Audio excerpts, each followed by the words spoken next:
Thank you for listening to this Podcast One production. Available on Apple Podcasts and Podcast One. Hey, I want to tell you about an amazing service. It's called Zeal, and they offer professional in-home massages at your door in an hour. So after a long day at work, a tough workout, Zeal is the perfect way to recharge. Now, you don't have to go all the way to a spa or sit around with a bunch of strangers at the gym, because with Zeal, you get a professional massage in the privacy of your own home. So you just open the Zeal app and choose your favorite massage style. You can pick from Swedish, deep tissue, sports, even a prenatal massage or a sleep massage. Now, in as little as an hour later, a licensed massage therapist shows up at your door. They even bring their own massage table. It's like kind of like a spa comes to you. And the best part is tip is included, so you don't have to dig around for cash when you're done. Just rinse off in the privacy of your own home and go to sleep or finish your day. It's awesome. So download the Zeal app and use the promo code Laura25 for $25 off your first massage. That's Zeal, Z-E-E-L. Zeal, wellness on the way. Your life, your country. You're listening to the Laura Ingraham Podcast. You are listening to the Laura Ingraham Podcast. We have a lot to get to. Oh, boy. Pat Buchanan's going to join us as Yuma, Arizona has declared a state of emergency because of the massive crush of humanity. 300 people breaching the U.S. border at one time. And we got the big alert last night on the Ingraham angle about the staggering number of illegal immigrants who are in federal prison now. And the Democrats, of course, they're all on the edge of their seat waiting for the Mueller report. Oh, my God. They're staking it all in the Mueller report for 2 years. Don't you think they would realize at this point that it's over? Raymond Arroyo is with us here on the Laura Ingraham Podcast. Raymond, they're waiting. It's like the resurrection of collusion. No, not the resurrection. It's a little like teenagers waiting for the Easter Bunny to come. Their noses are pressed against the window. The expectation is building. They believed this for years and years and years. And that bunny trail is just empty. There's nothing coming. But the excitement, the hope remains alive. And that's really where we are. It's going to be very sad, I think. They are going to pick out, no doubt, embarrassing tidbits that they can glean from the edges of the Mueller report. It's 400 pages. You're going to find something. But it's not criminal. It doesn't point to collusion. It doesn't confirm the narrative that they've been plying for all these years. So I do think if you listen to Nancy Pelosi yesterday, Laura, in that interview with Amanpour, she said, I don't believe the people of America are worried about the Mueller report. They're worried about kitchen table issues. That's a concession that she knows the jig is up here. Well, she made a number of interesting comments, including this when pressed about the latest controversies about Omar or AOC, and this is what she said. Capitalism to me, it's an ideology of capital. The most important thing is the concentration of capital, and it means that we seek and prioritize profit and the accumulation of money above all else, and we seek it at any human and environmental cost. That is what that means. Well, basically, Raymond, anyone who has a D after his or her name in these districts can get elected, showing that she's had just about enough from the freshman congresswoman. You get the sense that Nancy's like, okay, get out of my way. Right. You're now making our life more difficult. It's time to take a breather. Well, look, Nancy Pelosi is an old politician and an old hand in Washington. She knows the score. She knows when she's up and when she's down. This narrative is not helping them. It's hurting them, and it's dominating the headlines. Whatever AOC or Omar or Tlaib are saying that day, and there's no room for Nancy or anybody else. But that comment she made about, well, they could get elected with a cup of water and a cup of water with a D after its name, that was pretty cutting. Well, and I think that no matter where she goes, no matter where she travels. She's in Ireland botching all sorts of phrases and terms over there, but she's speaking before the Irish, I believe it was the Irish Parliament today. Yeah. And, she's, no matter where she goes, she's asked about these people. But on 60 Minutes, Nancy's really, I think she wanted to dominate this week because she sees that there's nothing but trouble from the Omar laughing at Al-Qaeda and AOC with her unending comments about socialism and so forth. I think she decided, I'm going to take this field right now. So she goes on 60 Minutes, gives the interview with Amanpour, and then goes to Ireland. And this is part of what she said. And you yourself said that you're the only one who can unify everybody. And the question is, can you? By and large, whatever orientation they came to Congress with, they know that we have to hold the center, that we have to go down the mainstream. They know that? They do. You have these wings, AOC and her group on one side. It's like 5 people. No, it's the progressive group. It's more than 5. I'm a progressive, yeah. And it's like 5 people. That was like we would say. It's like 5 people. Like 5 people. But I've got to say, listening to that Pete Buttigieg, he sounds a lot like them in policy, if not in tone. He's kind of just echoing everything they say on Green New Deal, and he doesn't quite embrace socialism to the extent that they do. But I think you would really have to stretch to find much in the way of policy differences between Buttigieg and the freshman gals. Right? I mean, where do they really disagree? See, that's what you have to do to him. Right. You have to say, okay, you're Mr. Unique and Mr. Original. We're going to go down these 5 agenda items, and we want to know what you think. He's exactly the same. Yeah, Abortion on demand, Green New Deal, want more taxes. Less religious freedom. Yeah, it's all everything that AOC and the crew believe, Buttigieg believes. But remember, this is America, Laura. It's not only Democrats, it's America. They like new packages. It's all about the messenger. The first. And the first, exactly. I mean, Barack Obama had accomplished literally nothing when he ran for the presidency. He was but at least he was elected senator from his state. Buttigieg is a mayor, and a mayor of a very small town in Middle America. And again, if we're measuring people on the basis of their radicalism, I think your push to amend the way people are elected in the United States, changing our system from a representative democracy to a true democracy, would be right up there in the radicalism scale. Most Americans don't want the conservative agenda that we're now seeing, the extreme agenda that we're seeing in Washington. In fact, it is precisely for that reason that they have to interfere with democracy with things like voter suppression or clinging on an electoral college that overrules the will of the American people. It is precisely because the American people, by and large, don't want what they're selling, that they are relying on manipulations of our political structure in order to keep their agenda in play. You're the extremist, Laura. Yeah, okay. Your extreme agenda. Babies should be killed as they're being born and after they're born, and we're the extremists? You can't get any more extreme than this. They want to do away with the Electoral College because they know that Electoral College gives some say to states in other than California and New York, which does represent their values. So if he were mayor of, I don't know, if he were mayor of Palo Alto, he would, he'd fit in perfectly because, or maybe Napa or Sonoma or Tiburon, across the Golden Gate Bridge, all those wealthy communities. Well, yeah, because then you want California values, San Francisco values, as Nancy Pelosi says.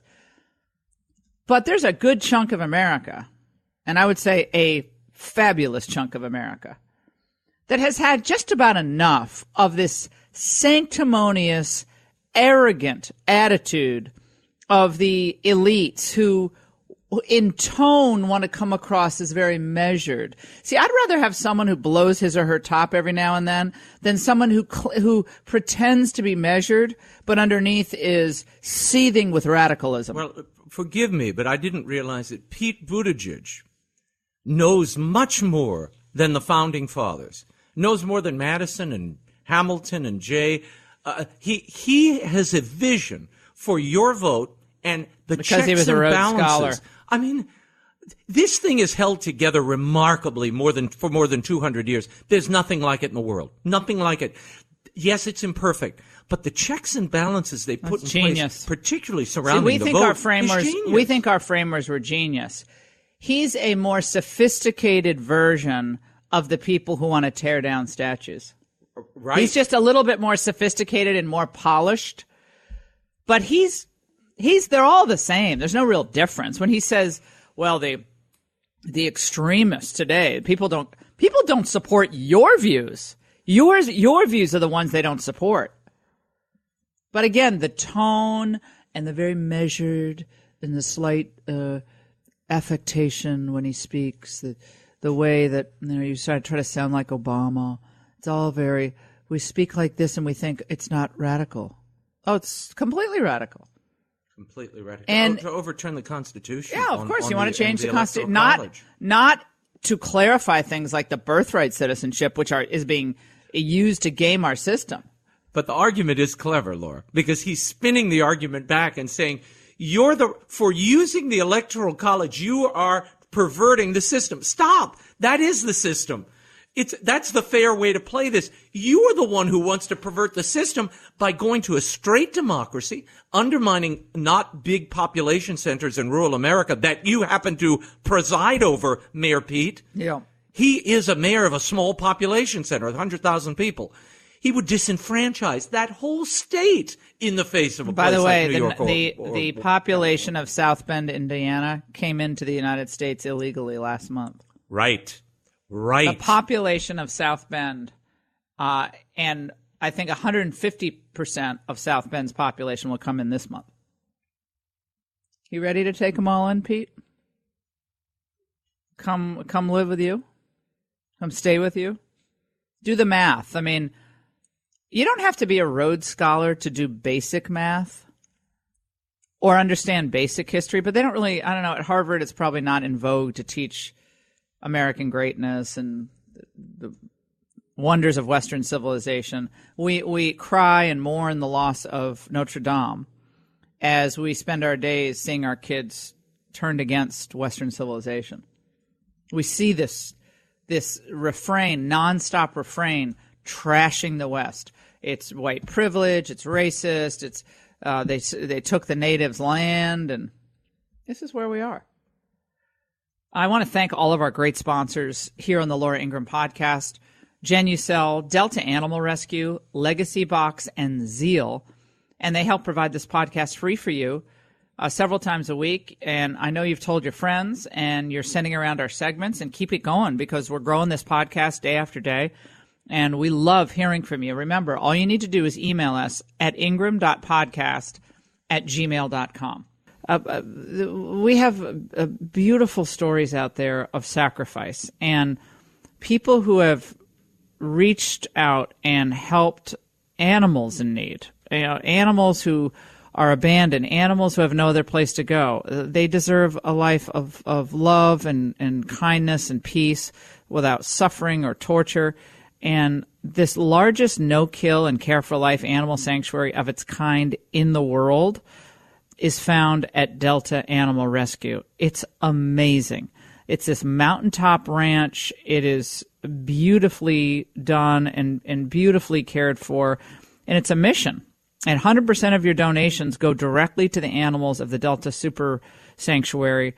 You can't take it with you. So if you are doing your estate planning, and a lot of us have already done this, but you can add Delta Rescue's tax-saving estate planning options to your own portfolio of giving. And we have a lot of different places and people we can give to. And I can tell you this is a great group of people. They do God's work, and it's compassionate, and I support them, love them.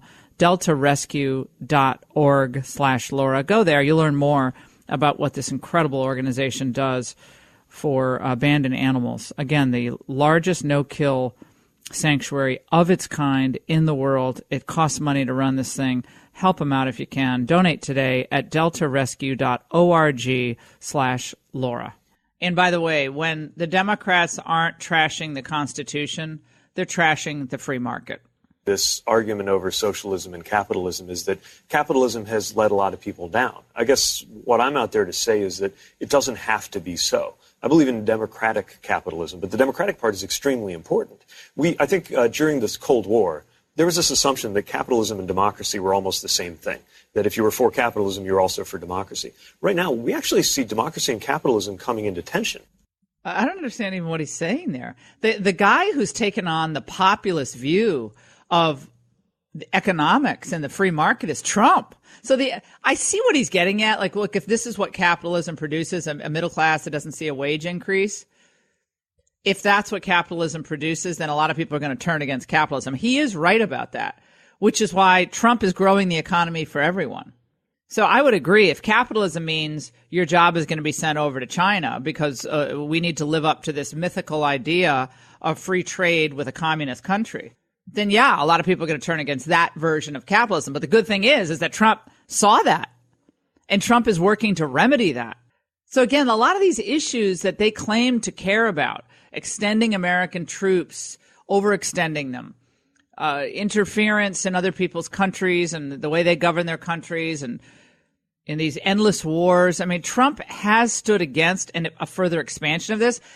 I worry that they're going to drag him into some war with Iran or Venezuela, I'm worried that the neoconservatives, and there are a lot of them in the administration, are going to drag the president into one of those conflicts. We have no business being involved. That would be fine if the Democrats were talking about that. I'd probably even support them on some of those issues.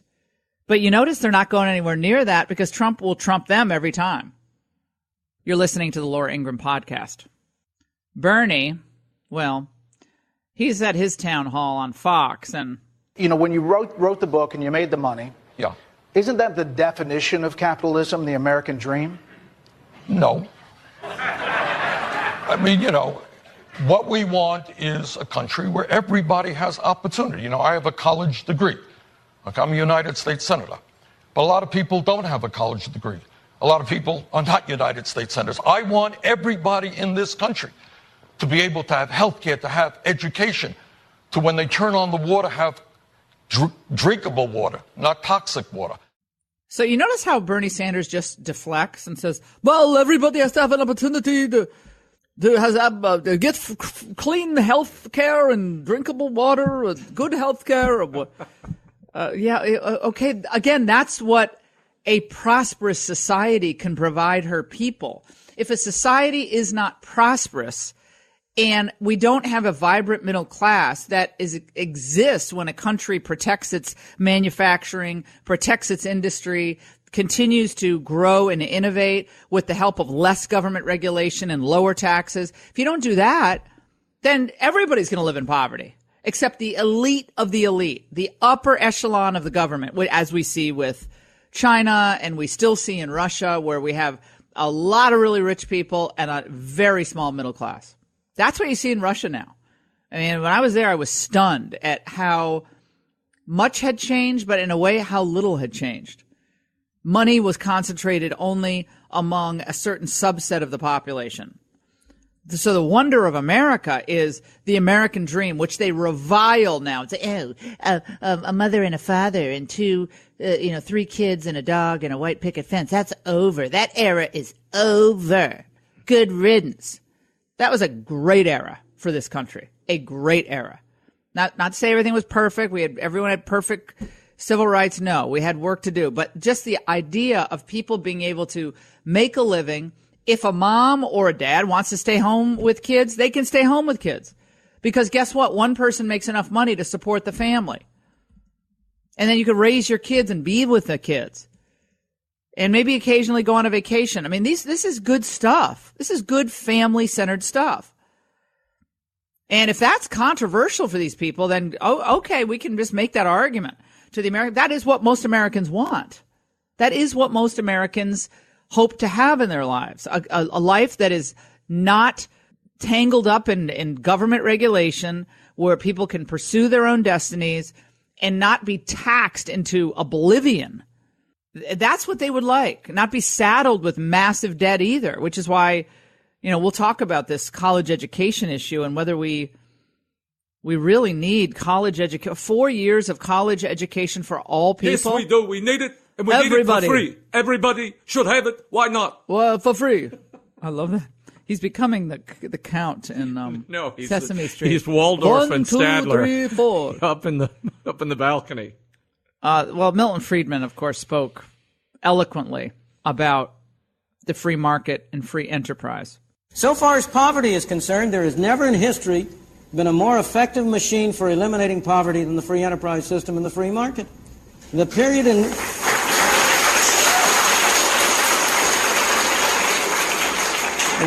in which you had the greatest improvement in the lot of the ordinary man was the period of the 19th and early 20th century. Those of us in this room are the heirs of that.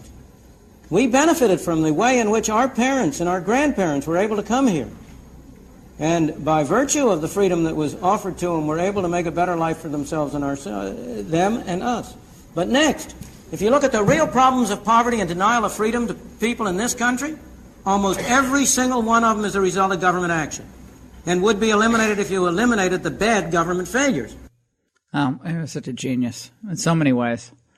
And again, but none of these people read any of this. They don't, it's reflexive, driven by a top line on social media. No one reads an article. No one watches the full video. But most people who emote rather than think. And even people who are super smart, who've done really well academically. It's easier to emote than to think. And I would say that, look, Buttigieg's dad was a Marxist professor, okay? Marxist writer and professor. And I think there is a lot in the Marxist ideology and the Marxist thinking that sounds on its surface to be quite liberating.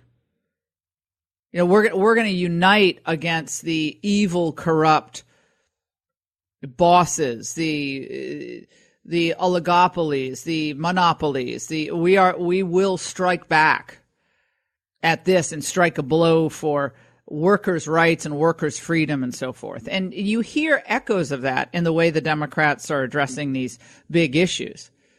But that never leads to more freedom. What they are selling never leads to more freedom. It leads to more poverty, repression, suppression of free speech, as we're seeing not just on college campuses, but around the United States. People are afraid to speak out, afraid to say anything today. And I think for fear of being branded X, where X has been determined to be, make you an untouchable. People are afraid. So in this world of, we're the people who want more freedom. No, they don't. They don't want more freedom. Maybe to have an abortion or it comes with, sexual relationships, maybe that. But not more freedom, not really. Freedom is contracting in the world where government is growing.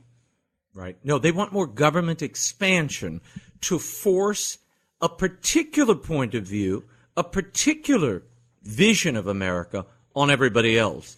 And imagine if conservatives were attempting to do that, to use the government to stop freedoms. They would be marching on Washington every day of the week. Right. You can't. That's not the government's role. We are the government. We are, and therefore we can't have this thing crushing down on us and our abilities and our initiatives. And that's really at the heart of what's being advanced here.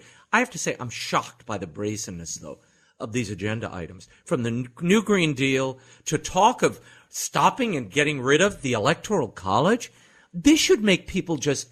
I'm shocked at the lack of shock. I don't think people fully process what is being advanced here and how really radical and bizarre this is in the context of America. I also think it's a good opportunity for Republicans to go to some of these smaller states that they had lost election after election. I'd go into New England and I'd say, these people want to completely minimize your role in electing a president of the United States. I'd go to Vermont and Connecticut and I'd go to New York. If I were Trump, I'd go right to New York. I'd say, okay, you see what your state has done? New York City's about to go bankrupt. Next 4 years, New York's going to be bankrupt. They're going to look for a federal bailout. You know it's coming. New York is on the rails. Connecticut, a mass exodus of jobs. I would not cede the territory of New England. I wouldn't. I know it's because I'm from New England, and I hate the fact that so much of New England is lost.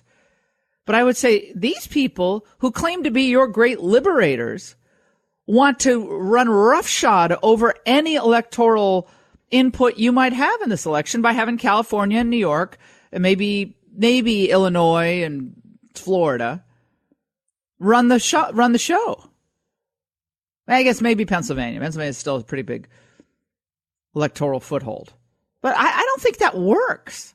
So again, the tone of Mayor Pete, he's so nice and he's so this.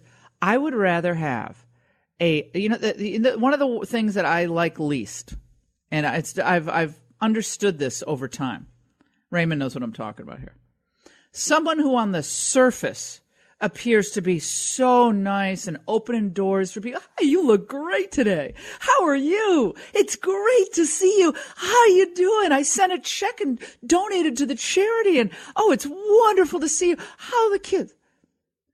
And then you turn around, and those people are the biggest frauds ever. I would rather have someone who is, to the wall and is a little rough around the edges, but when push comes to shove, is not going to stick a shiv in your back or betray you.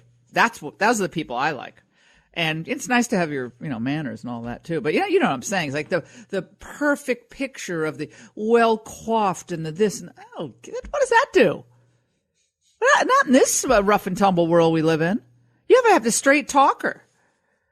Joining us now, speaking of, is one of our favorite straight talkers. Pat Buchanan, who is, he's a national treasure in my mind, and he was so far ahead of the curve on so many issues for so many years that for me, it's just like, when I talk to Pat, it's like going home again. And I'm just so happy he's with us. Pat Buchanan, how are you? Good to talk to you. Doing fine. That national treasure was a phrase, I think, introduced by Jimmy Carter about Andrew Young, if you'll recall, our ambassador to the UN. Well, Pat, come on. Your day is only going to get, worse after being called a national treasure on my show here. So this is like the height of your, I'm just kidding you. So Pat, there's so much to get to, but I do have to get your take on the media's rush to embrace and venerate this Pete Buttigieg from South Bend, Indiana. And it's almost entirely on the basis of first. He would be the first gay president, the first gay president who's married and has a spouse living in the White House. And it's about his tone and about how he's soft-spoken. He speaks like this, and it's none of the tumultuous rhetoric of Trump. But it's amazing how they have rushed in to embrace him. And now we have a report today that all these former Obama people, Susan Rice, Jay Carney, others are donating to his campaign, a shadow government in waiting to get back in. Well, I think what it is in part, certainly, is this, that this is a gay man who's in a same-sex marriage, and the fact that they stand beside him and support him and stand up for him puts them, I think, in a certain superior moral plane in the community they're in. We're standing by this fellow. It's as though, look, we were marching at Selma Bridge with the folks who were standing up for civil rights, et cetera. This is the cause du jour. And so I think it's a testimony to where they want to place themselves. And by praising Mayor Pete and hailing Mayor Pete for his courage, it also says something about them. But I do agree with what you said before. They did a contrast this morning on one of those TV cable shows between how Donald Trump talked about people disrupting his rallies and how Mayor Pete talked about somebody disrupting his rally yesterday. And I will say the contrast was dramatic. And Mayor Pete was certainly sweet about it, and saying, well, that's your view sort of thing. And the Donald was really ripping him. So it was quite something. But I think people, they take a stand on issues, some folks naturally do, in order to tell the world where they stand. And there's a lot of folks that are saying, look, we are for this. We stand for Pete. We stand behind him in his marriage. We think that is right, just as Mayor Pete says, and that is who we are also. I think we as Americans have to decide for ourselves whether our tradition of Western civilization and our history and our monuments and our writers and our poets and are worth preserving. I mean, that's really kind of what's undergirding all of this. I mean, we see it with the debate about how Notre Dame should be rebuilt. Pat, I'm sure you've seen it, but now the thought among the elites in Europe is that it should be rebuilt as a interdenominational house of worship. Well, I think that's preposterous. The reaction to what happened at Notre Dame, in my view, and I'll tell you who's written on it magnificently, is in the Chronicles, is Tom Piatek, who's a friend of mine, and who just sent me a copy of his blog. It's as long as a syndicated column, but it is just beautiful in Chronicles. And I do think its Catholicism is integral to its enormous appeal. I think its Christian roots of it, the longevity of it, the fact that this represents the faith that was at the core of Western civilization that came out of the dying Roman Empire, and this is the heart of France, Catholic France, the eldest daughter of the church. I mean, it is a religious building, and it ought to be maintained as what it is. And the idea, why do people, frankly, if many of these modern churches went down, no one would want to see them crash and burn. But it would not be as affect people the way this has done. And I think it's got to do with the fact that, look, this is Mother Church of Europe, and not only of France, but of Europe and of Western civilization. So, the idea of putting some modern structure in its place would never and will never, in my judgment, because it's not rooted in the truth that the Notre Dame was, it would never attain the kind of reverence and respect Notre Dame has with peoples, many of whom are not Catholics, many of whom are not Christians, and many of whom are not even Europeans. Yeah, well, European descent. Right. Well, treating it as just an iconic structure, if I heard that phrase one more time, or a museum, which is when you go into, I was saying this yesterday, Pat, when I was in Switzerland this summer and I was in Zurich, and I went into some of these beautiful cathedrals that are, of course, that in the Reformation were completely robbed of all of their statuary and relics and the altar. I got profoundly depressed in these spectacularly beautiful on the outside cathedrals and beautiful churches, but it was all denuded of the meaning. Yeah, and some of those churches are being turned into condos, right? In Europe. Right. I recall I was on a trip to Eastern Europe. As a matter of fact, it was right around the time that Gorbachev sent troops into Lithuania, Latvia, and Estonia. And I think it was in Latvia that we went into, they always take you into, this is the old city. And they went in and they said this church was, this is a Lutheran church. I think it was built in the 14th century. I said, that's one of ours that's been taken over, my friend. There were no Lutheran churches in the 14th or whatever century it was. But you're exactly right. Many of the churches that have been dotted in Europe that still survive all this were originally Catholic before the Reformation. And some of them, as the Protestant churches have basically, and I wrote on that this week, many of the Protestant churches, mainstream churches, have been losing their congregations dramatically to today, where those Americans who profess no religion, which is 23%, are probably twice as numerous as those who profess traditional mainstream Protestant religions, such as, Presbyterians and Methodists and Episcopalians and Lutherans. We're talking to Pat Buchanan here on the Laura Ingraham podcast. Mike Pence spoke about the relentless criticism he's received from Mayor Pete on the issue of his faith and Christianity. This is what he said. I've known Mayor Pete for many years. We worked very closely together when I was governor, and I considered him a friend.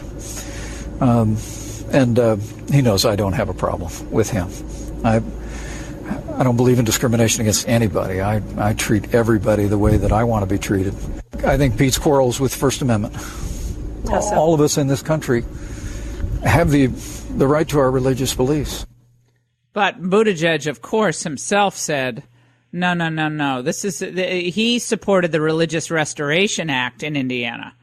And the Religious Restoration Act would have allowed for, quote, discrimination, close quote, against people like Mayor Pete and his spouse in terms of, accommodations and so forth. Let's listen. The vice president is entitled to his religious beliefs. My problem is when those religious beliefs are used as an excuse to harm other people. That was a huge issue for us in Indiana when he advanced a discriminatory bill in 2015 under the guise of religious freedom that said it was lawful to discriminate provided you invoked religion as your excuse. And I just believe that's wrong. This isn't about him as a human being. This is about policies that hurt people, policies that hurt children. And you'll notice that to this day, he has not brought himself to say that it shouldn't be legal to discriminate against people in this country because they're LGBT. Well, he's demanding that everyone get in line with a more progressive view on every conceivable social issue. Really. I mean, it's really every issue. It's beyond marriage and all of that. It's to every issue. And if you don't line up with this progressive view of the world, we will call you every name in the book, even if you've been nice to me in the past. And others will pile on, and then he will be perceived and portrayed in the media, Pat, as the great moral arbiter. But they never pull this stuff on the Muslims. Do you notice that? The Muslims never get the demands issued to them about marriage or any of these other issues. Well, this is quite there's a number of levels on which this is quite a conflict. One of them, Mayor Pete says, basically, I'm as the Creator made me, and he implies I'm living the good Christian life, and you who say that I'm not, you're wrong. You're dead wrong. And on that level, you're talking about really a religious clash between beliefs, because there's no doubt about let's take traditional Catholicism, holds that homosexuality and homosexual acts are morally everywhere and always wrong, and that it reflects a moral disorder in individuals who move in this direction. And what Pete is saying is the traditional teachings of the Catholic Church and other Christian religions on the matters of homosexuality are morally and theologically wrong. In other words, what the Church has been teaching, say, for at least 1900 years, that is wrong. And that's on one level, which is one I saw him challenging Pence on, which seemed to me to be Pete going beyond just the claim that, look, I'm a homosexual. This is same-sex marriage has been approved by the Supreme Court. That's what I'm engaged in. That's what I believe in. And I have a right to that belief. And I think we should use the law to prevent any kinds of discrimination in terms of, like, the baked cake situation against those who are engaged in same-sex marriage. So you're in a real conflict here between what is being called, if you will, by the left and the progressive, now a new civil right, the right not to be discriminated against if you're a homosexual and you're engaged in a homosexual union, and not being discriminated against for that. And then on the other side is the idea that, look, we believe, because we're traditional Christians, that this lifestyle is wrong and we should not be involved in some secular acts which promote it or suggest that we approve of it. So you got a real conflict here. And my own view is that, there's no question, we talked earlier, the elites, the progressives, and the folks in the media are using this as an example to show where they stand, and it's on the other side. So this is why I wrote the column earlier this week. I think this is going to introduce, if you will, these moral questions right into the politics of 2020. Well, and I think, again, he's made a calculation regarding I think he's right. this. I think you're right in this sense. I mean, he knows when you get into a presidential race and you're married to a man and you say he's my husband. I mean, you're going to jolt an awful lot of people, and I think the very fact that he's done that, clearly he has prepared his responses. And again, he knows that there are folks who are going to rise to defend him on this. But at the same time, I mean, I think I heard somewhere this morning that, 70% of Americans don't believe you should discriminate against an individual, I think, involved in a same-sex union. But there's a huge slice of America that doesn't believe that is moral or right or true, no matter what the Supreme Court is. Yeah, I mean, it's like with abortion, right? I mean, the court thinks it settles it, but it doesn't settle it. It just proclaims something, and it doesn't settle it for millions of Americans. And I think that's what this. He wants to draw Pence into a conversation about this, assuming that the conversation in the debate will propel him ahead of the Democrat pack. I think that's what he said. What's going to happen. I think he's going to get hit with a question at the Democratic debates on this, and he's got his answers down cold, and his answers are frankly will be extremely well received by most of the audience at those Democratic debates. And I think but at the same time, there are people going to be listening who are unaware of his union who become aware then. So I think it clearly is one of those, it really is a polarizing issue. And a lot of folks, I think a lot of folks will go for him because of it.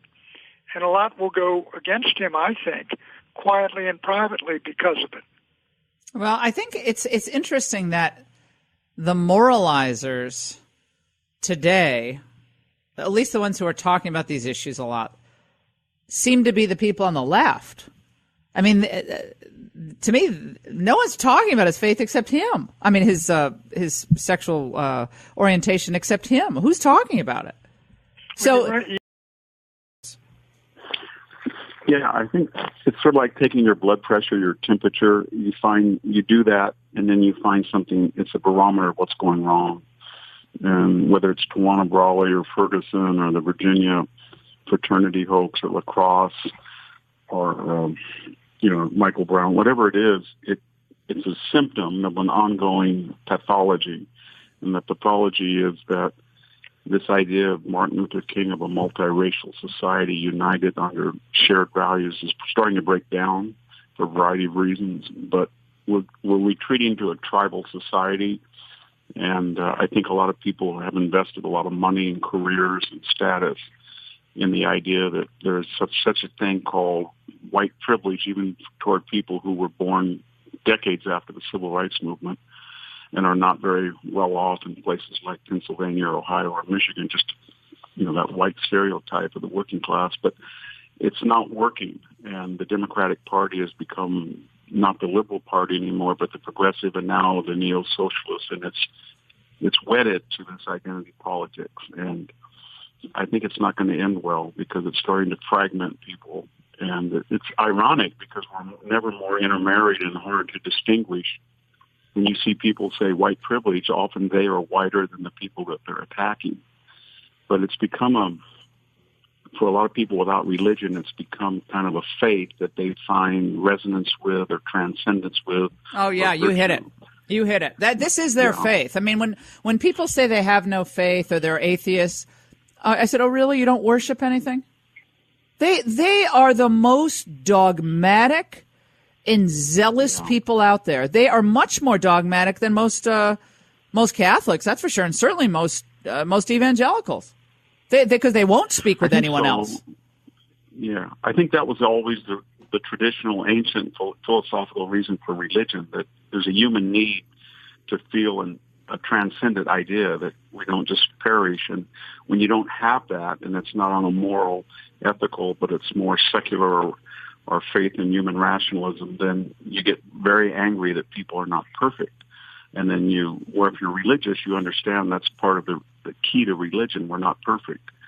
But if you think that with enough money and with enough education and enough power, you can make perfect people, and anybody gets in your way is sinful or you have to get rid of, that's where the left is today. And we can really see that with this whole Nathan Phillips, because almost you want to feel sorry for the guy, but he's a pathological liar, and everything he has said, from his Vietnam experience to his the details of the protests, to the people who said this or that, or the fact that he went the next night and tried to break up a Catholic, it's all false, and people know it's false, but they think, well, it's not really false because he's a minority, he's a Native American, he has a different truth, and his truth is that he's victimized, and therefore that's the truth. And that's where we are now. And everybody understands it. Even the people who tweeted and apologized understand why they did it. And yeah, well, how about the conservatives? All the never-Trumpers. Yeah, all the never-Trumpers jumped really onto it. I know it. I write for National Review, and we have a lot of heated conversations about that because we had 2 or 3 people who, I don't know what the impetus is, but I suspect it was, I got the goods on Donald Trump. They Wish had fulfillment. MAGA hats. I can say that, yes, and this proves that his pernicious, toxic legacy has infected these kids, and they did this, and if I be the first out of the gates to condemn them, then it'll all come true what I told everybody 2 or 3 years ago. That's what they're thinking. They're always looking for that because they want to be redeemed intellectually or career-wise, and so far they haven't. And they dig down deeper and deeper. And as we talked about earlier, Laura, if there's not a downside to it, if there's not a deterrence, then it's just going to keep happening. And I think the people who came out of the blocks and said really vicious things should have been fired or put on suspension, or at least have paid some price. Right. But they did it with the understanding there wouldn't be a price because there hasn't been in the past. Look at Al Sharpton. He was created by the Tawana Brawley, and he's the person people go to on the liberal side to secure the black vote. So none of these people have paid a price, and I think they know that, and that's why they keep doing it. Oh, well, they make conservatives pay a price. As someone who's dealt with this, no, they do. They pig pile in 10 seconds. They're on conservatives. Tucker Carlson, myself, Hannity, all of us. Every day they're monitoring. They're like the new Soviet monitors. You know what my point was last night, Victor? Yeah, my point last night was they're almost like the new left-wing Puritans. They're puritanical, but they have a different type of Puritanism. But they're puritanical. There will be no brooking their worldview. If you do, they'll destroy you.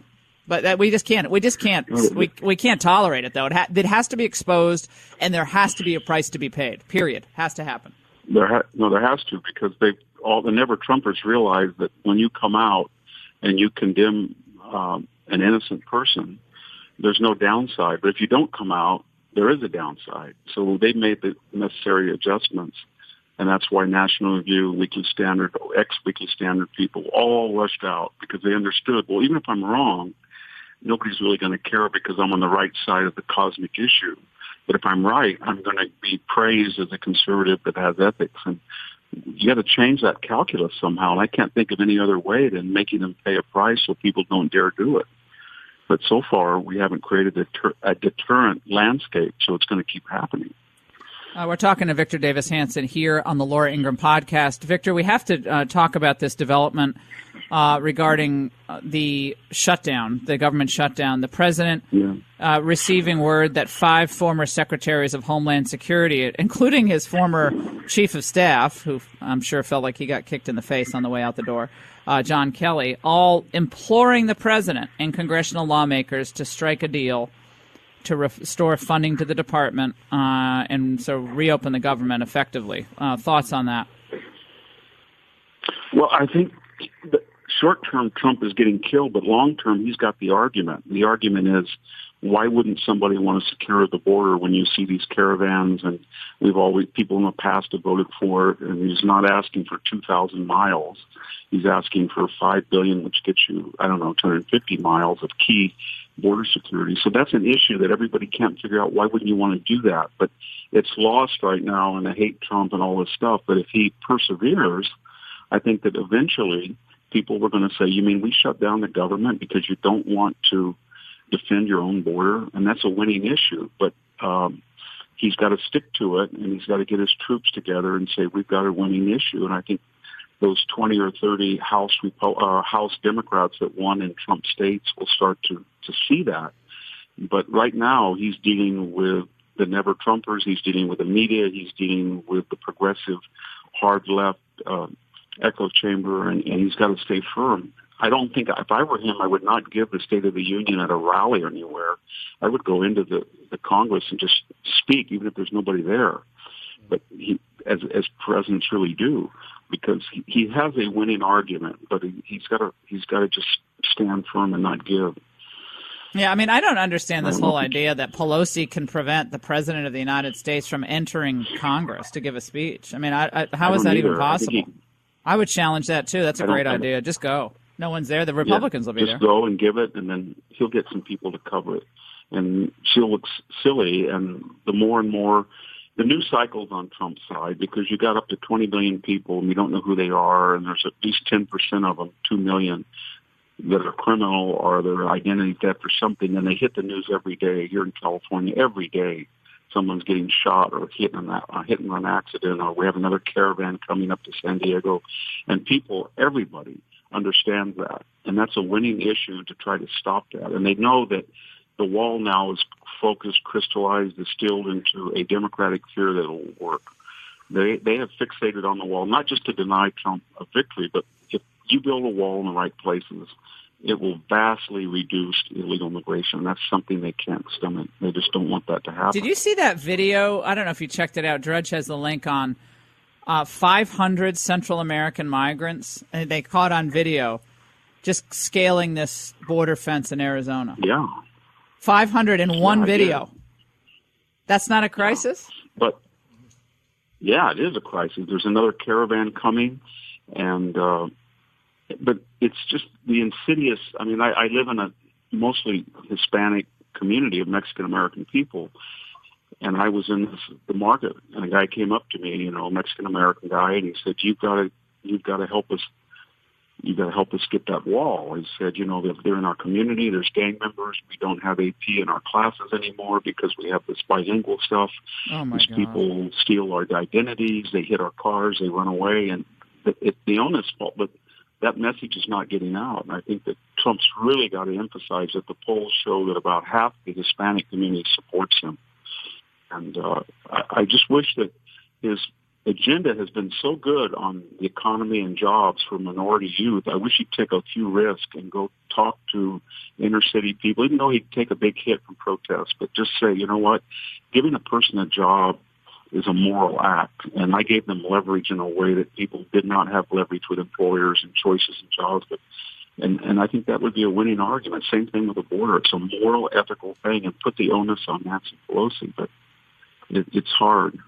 Yeah, well, I think, again, they haven't messaged this well. I mean, to be perfectly candid. There hasn't been – I mean, if you're going to do something this big, like this face-off with Pelosi, you got to war game it. I mean, you got to game this whole thing out. So when I do A, she's going to do B, the media's going to say C, how do we get to D? Like, you have to game it out. And you get a sense that it's just kind of all – by the hip here and shot from the hip, and you can't do it. Like, when Pelosi's savvy, she's been around. She's a wily old dog. She's been around. I don't mean that pejoratively, because I say the same thing about McConnell. So don't start tweeting me that I'm rude to Pelosi. But she knows what she's doing, and she has complete unity, at least for now, on the strategy regarding challenging Trump. She has a few Democrats who are challenging her. She has some vulnerabilities because she's wedded to that. She's scared of that identity politics, neo-socialist wing, and they won't even discuss a wall. And that puts her further to the left. And meanwhile, she's distancing herself, and you can already see them sort of breaking ranks in the Senate and the House that had voted for this thing in the past and would like it to happen. But Trump has to exploit that, and he's got to appeal to, and in a bipartisan way, hey, everybody, we voted for this thing in the past. Let's forget the politics. Let's just protect us from these caravans, protect us from all these people that are causing problems within. Free up the Border Patrol to not have to stand on the border when they have a wall. It would free them to do other stuff that's more effective, and make that argument nonstop. And I think he can win. I think he can still win this. But if he has mixed messages, and we've got defections in sort of the wishy-washy Republican, he's going to lose. And if he loses, it's going to be catastrophic. Yeah, this is what Pelosi. Hold on, I want to play something. Speaking of Pelosi, she's at the U.S. Conference of Mayors, and she said this. Let's listen. Congressional Democrats support smart, effective border security, but we do not support the president holding the health, safety, and paychecks of the American people hostage again to a campaign applause line. There is serious and justified concern that this president would shut down the government anytime he does not get his way legislatively. That is why we must hold the line on this shutdown in government. But they've been very consistent, haven't they, Victor? There's no mixed messages coming from the Democrats. They're consistent. Remember what she didn't say. Remember what she did not say, Laura. In that whole clip, she did not mention the word wall or fence.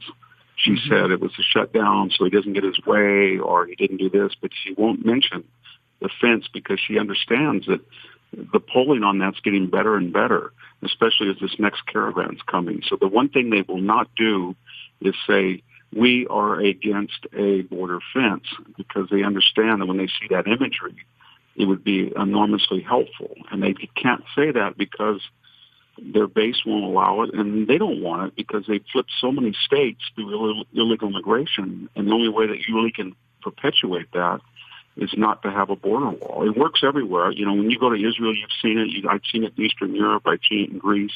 It works, and they don't want that to work, but they don't want to say that, so they never mention the wall in these arguments. It's always he depriving federal workers of this, or he doesn't want to discuss border security or electronic smart fencing, but they'll never mention the word wall or fence. They just don't want to do I think you're right. I think people, yeah. When you just this video, if Trump got up and went into South Central LA or went in, and he gives a speech where he can control it that it's not going to get interrupted 50 times, and he just shows that video of people climbing that fence and dropping down. I think this drives people crazy.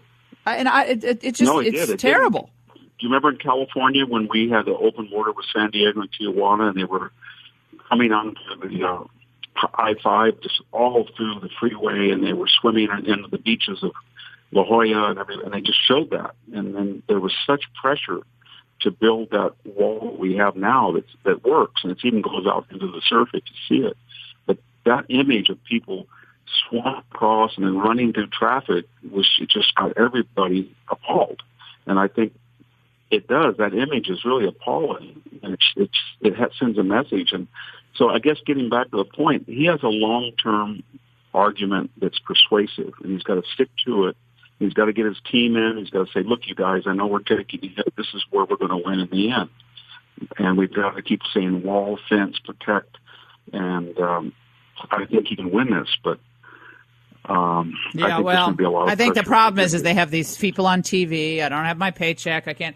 You got all the sob stories morning, noon, and night, and I just think they look at his numbers in places like Colorado and Michigan and Pennsylvania, and his numbers are terrible. His numbers are terrible right now. No, I'm going to to say what people don't want to hear, but got to turn them around. Got to turn these numbers around, or people like Cory Gardner are going to feel that they can just dump him. Yeah, and they will. And we only have 7 left, Congress people in California out of the 53 seats after we lost 7 after Election Day. But they're starting to feel heat as well. Wow. Yeah. Wow. So he's got to turn that around. This 2020, I'm really worried. I think you are too, because there's going to be so much Bloomberg, Google, Facebook money and distortion and social media and vote harvesting. And we're never going to see anything like it. And right now, the Republicans really got to get girded up and not get caught like they did in the midterms, because I think we're going to see an election like we've never seen before. And if they get caught like people in California did, they're going to get wiped out in the midterms. No, it's. I talked to all these Congress people that I know, and I said, "You guys better be careful. I think you're going to lose it." No, the polls say we're 12 ahead.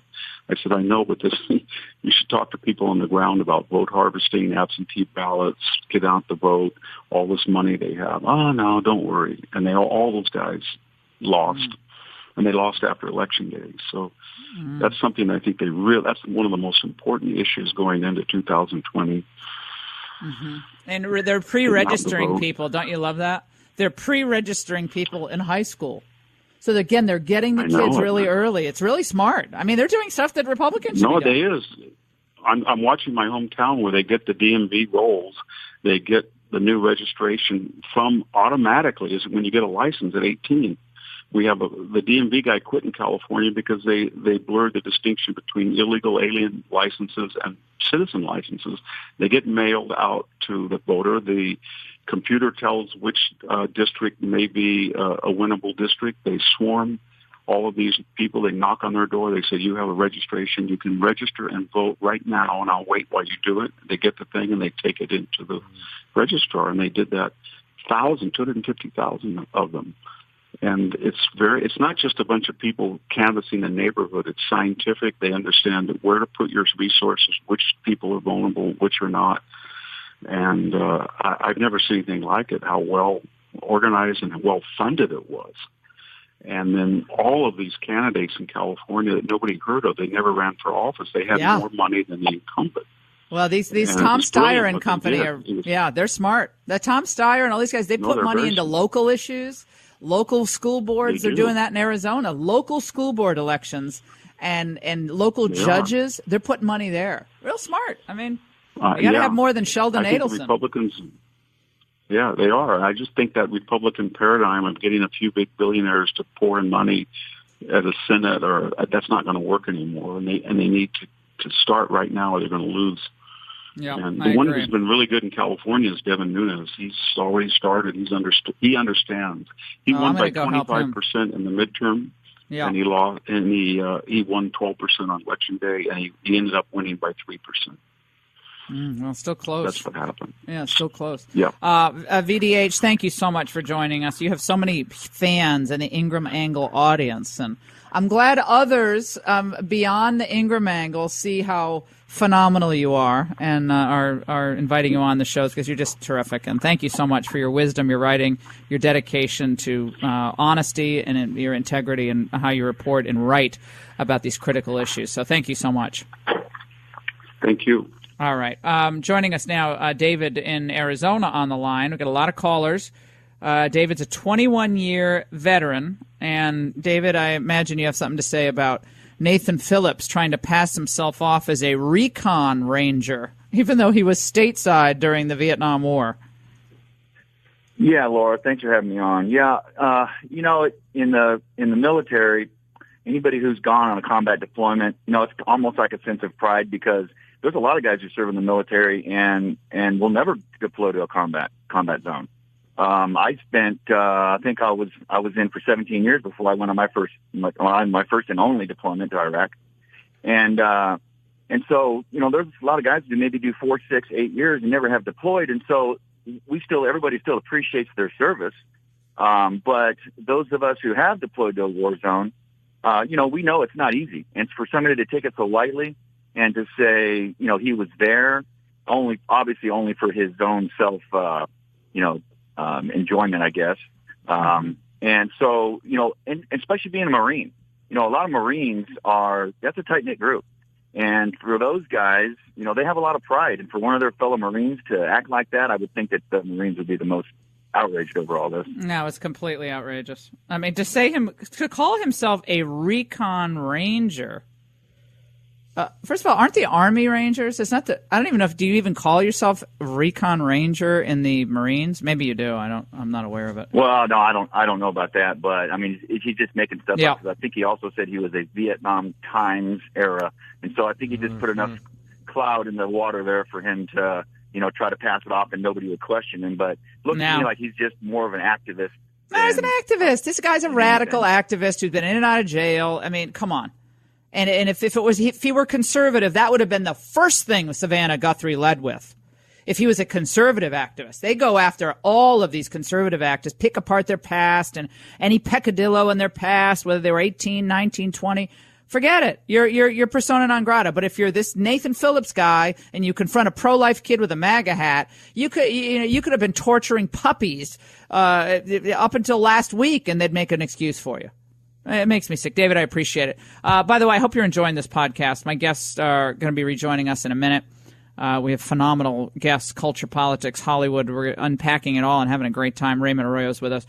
But you don't have time in your life to do things that you don't need to be doing, like going to the post office, packing packages, then lugging them to the post office, parking, waiting in line to have some surly postal service employee, God bless them, take their sweet time getting to the cash register. Okay, you just deal with it in your own home. Stamps.com allows you to print real U.S. postage with your own home computer and printer. It's easy. It's simple. And by the way, you get special deals using Stamps.com that you don't get at the post office, which is incredible. That means discounted postage. Yes, discounted postage you can't get at the post office. It's easy, reliable, simple to use. And right now, you can enjoy Stamps.com with a special offer that includes a 4-week trial plus postage and a digital scale. So start the new year off right. Go to Stamps.com, click on that microphone on the top of the homepage, and type in Ingram. That's Stamps.com. Enter Ingram.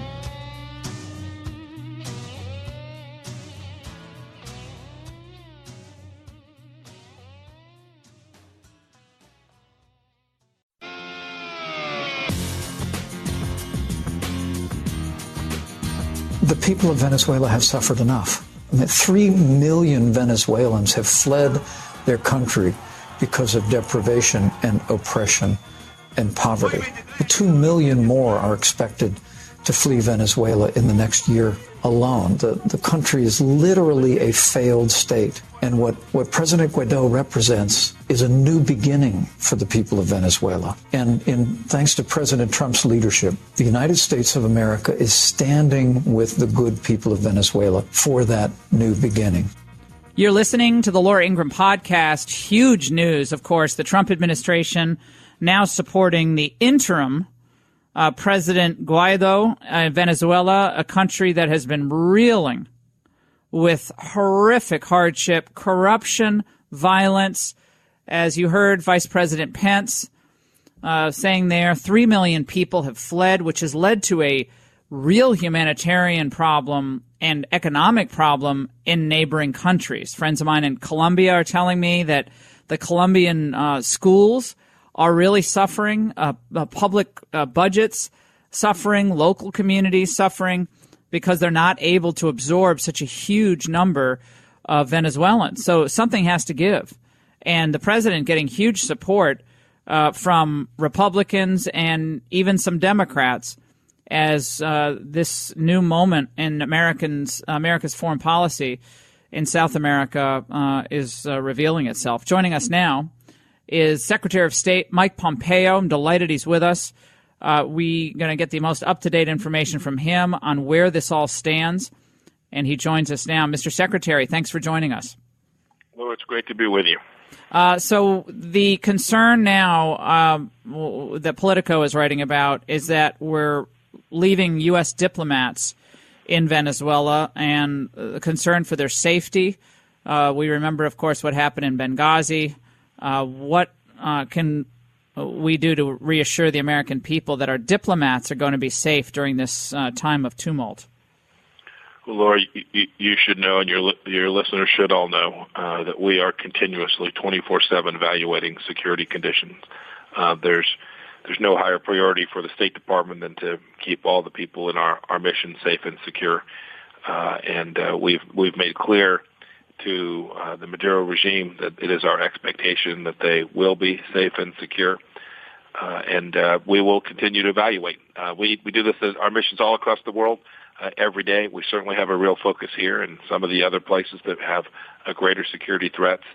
But know that we are very focused on this, and we'll make the right decision. What we want to make sure that that former President Maduro knows is that he doesn't have the right to make the decision about whether or not we stay there. We now recognize the interim president, Guaido, and it is he who has asked us to be there under our diplomatic authority, and it's under that authority that we have the right to continue our diplomatic mission there in Caracas in Venezuela, and we will continue to assert that right. We'll make a right decision about our team and how many and for how long they can stay, but know that we're focused on their security, but that they also have an important mission. The reason we want to be there is because we need a strong democratic Venezuela where the humanitarian crisis, the disastrous conditions under which Maduro has let his people live for far too long, needs to be changed. And that's the State Department's mission. It's our focus there. The Russians not happy about any of this, and they're warning against any military intervention by the United States. Many people concerned about this becoming a flashpoint between the U.S. and Russia, with some larger conflagration happening as a result. And it's back to the security issue. If something should be done to threaten our diplomats and we have to go in, is there a concern about triggering any larger conflict with Russia, perhaps even China? Well, Laura, it is interesting to see how this glorious day yesterday, where the Venezuelan people rose up to take back their country, it is interesting to see how nations aligned. The free countries, the democratic countries of the world, Brazil, Canada, Chile, Ecuador, Peru, Colombia, the list is long that sided with freedom and democracy. And the folks who landed on the other side were Iran, Russia, and Cuba, along with China. I think that's very telling. I think that tells you a lot about former President Maduro and the kind of kleptocracy that he was running. And our mission is to make sure that we do everything we can to keep our people safe while continuing to help the Venezuelan people achieve the outcome which they now are responsible for ultimately achieving. Well, a lot of this is to do with the money that China has loaned Venezuela, $65 billion in loans. And I think still Venezuela owes them about $20 billion. So China wants its money back, above probably other things that they want in influence and power. In the southern hemisphere, they want that influence, and they want their money back, I imagine. I think that's right. I think the Cubans have been there running the security apparatus for an awfully long time, much to the detriment of the Venezuelan people. And yesterday, a new page was turned. And I'm sure that we haven't seen the last of the efforts of the last throes of the Maduro's regime, the attempt to sustain power. But your listeners just have to know that the United States is committed to helping make this democratic transition successful. We just today authorized some additional money to support the International Red Cross and some others to provide humanitarian relief inside the country. But if something should befall our diplomats, if there is a standoff, you're not ruling out asking the president to send military help into the region, are you? Oh, Laura, we'll do the things we need to do to make sure we keep our people safe. I don't want to speculate or create a hypothetical situation that we can't account for, but know that the government is fully coordinated. I've spoken with all the other senior leaders in the United States government just this morning. I spoke with our chief of mission there on the ground last night at 17